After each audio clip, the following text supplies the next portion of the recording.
Hey everybody, this is World War Guy here today, and we're doing a monthly update video. This is the first monthly update video of the year, because it's January, and it was a pretty good month, I'd say. In front of you I have quite a bit of field gear and hats. Most of it's post-war, not necessarily World War II. And then, two uniforms, but we'll get to that later. Alright, so first one here, we'll just go top to bottom. This is a let's see the date. I'll show you the date first. 1941 dated Bernard Greenberg hat. You normally see these kinds of hats for the mountain troops, but since this one's a blue, I believe it's possibly for the Navy or stateside service. I'm not quite sure, but I got it mostly because you guys saw the date. It's my birthday, so that was pretty neat, and also it's a World War II dated hat. Speaking of hats, I got another hat. This is a Swiss winter cap. This is a post-war. There's no date inside, but it's, not that old, since you have that modern, how to clean it and all that. This thing's awesome, honestly. It's very light, not as heavy as other hats, and it keeps you very, very warm, or it keeps me very warm. Here you have 3 snaps to snap it, although when I wear it, I can only do the first snap before it gets a bit too tight. Like that. And then you can also flip it to the top. Like that, your ears don't need to be covered. I didn't do it too well, but you get the idea.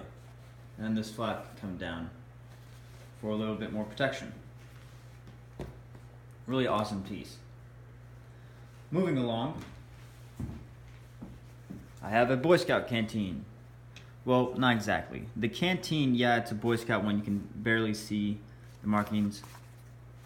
Name, but that's not really why it's in the video. The video is the canteen. M1910 canteen, dated 1918. So focus. 1918. I got this at an estate sale, and these 2 pieces came together. And I just thought I should include the cover just for the video, really.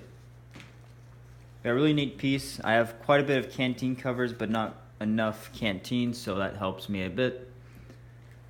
Moving along is wicked cool mittens. These are Swiss salt and pepper, mittens. These are super warm. Inside you have I want to say cotton. Very soft and very warm. And when you wear it, it actually goes quite a bit up your arm. So my wrist is right here. And you just tighten it like that, and you're good to go. Now these are a size medium. I got them off Mike's Military. I don't know if these ever were in a size small. But my fingers here, you guys can see that. There's quite a bit of room left. So sometimes it's hard to grab things. Granted, these are mittens, not gloves, so they're not really meant to be grabbing things, such as pencils or keys or whatever. But they're absolutely very warm and very fun to wear. Here is a post-war Austrian mess kit. You have the date there, 1984. And on it I just have a repro strap. But I got this because I didn't really like using my original mess kits too much for my German impression. And I'd also like to start cooking in it or whatever. And I also don't want to use an original mess kit for that. So I got one of those. It's as accurate as you can get without getting an original. Moving along, here is a British ammo pouch, again from Mike's Militaria. And he says most of these are World War II dated, but mine, sadly, it's too faded to read anything. So it's possible it's World War II dated, like most of his other pouches, like he said. Or it could be a very close post-war. A bit rough condition, but I got it just because it was fairly cheap, and More British equipment for me. Last item on this side of the table is an ammo pouch. I got this at an estate sale, the same one with the canteen there. And here's the date, 1953. There we go. And I tried looking up, tried typing in the company name with and then put ammo pouch, and I couldn't really come up with anything, but what it did bring me was pictures of Yugoslavian pouches. Not these kinds, but the different ones, the more typical ones. So I'm assuming this is just a Yugoslavian ammo pouch. Got it for really cheap, and I was like, why not? It's pretty cool pouch, pretty spacious inside. You guys can see it. So yeah, that's pretty, I like it. Alright, so now moving along to the uniforms.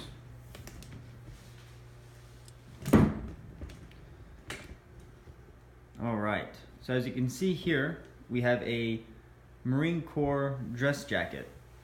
Now, first of all, these two uniforms, here, let me move this real quick. These two uniforms are not World War II. There's no date that I could find inside, and I tried looking up a bit online, and I believe they're Vietnam era. On the left here, you just have your Marine Corps dress jacket, the green one, not the dress blues. And you have all the buttons present, and then it's good condition inside. I'll try to bring that a bit closer. You have the washing instructions there, but couldn't find a date, no name or anything, so I believe it's Vietnam era. I don't collect too much post-war stuff, except this month. This month I have quite a bit of post-war items, but I got it because it was cheap, and to be honest with you, I just thought it looked neat. I like the Marine Corps dress jackets, so that's the main reason for it, and you can see private first class there. And moving on to the next tunic, or jacket, or however you'd like to call it, is an Air Force jacket. Same thing with the Marine Corps one, couldn't find a date or name or anything, and by looking up online, I believe it's Vietnam era. Yes, this is for the Air Force. I don't know my Air Force, ranking. I don't know if that's even a rank or if that's just to make it look nice. But then, if you go closer to it, I'm going to move you guys down a bit.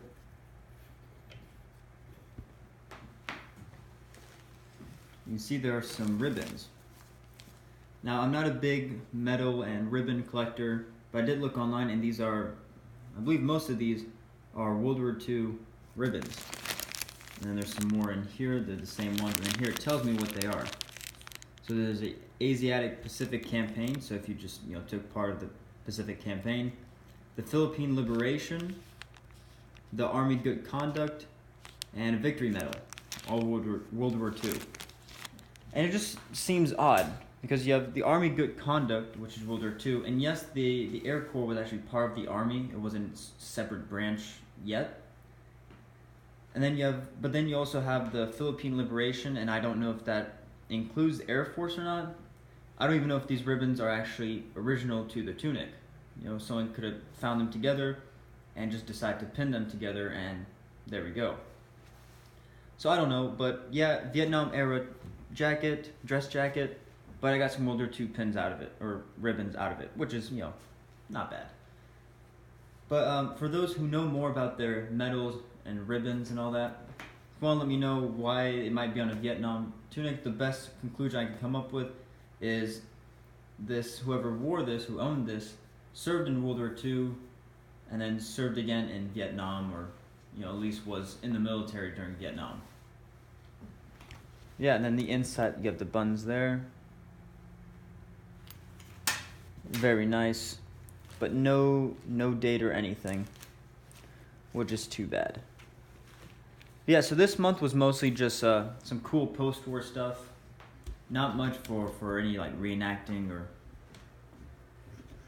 anything like that. But I hope you guys enjoyed the video. If you did, please drop a like. If you guys want to comment on anything, such as why those ribbons there, or what era would these dress jackets be, or yeah, anything else, please write the comment. And if you're watching this and you realize you haven't hit that subscribe button yet, I don't know what you're waiting for, but you should definitely hit it. Besides that, you guys have a great day.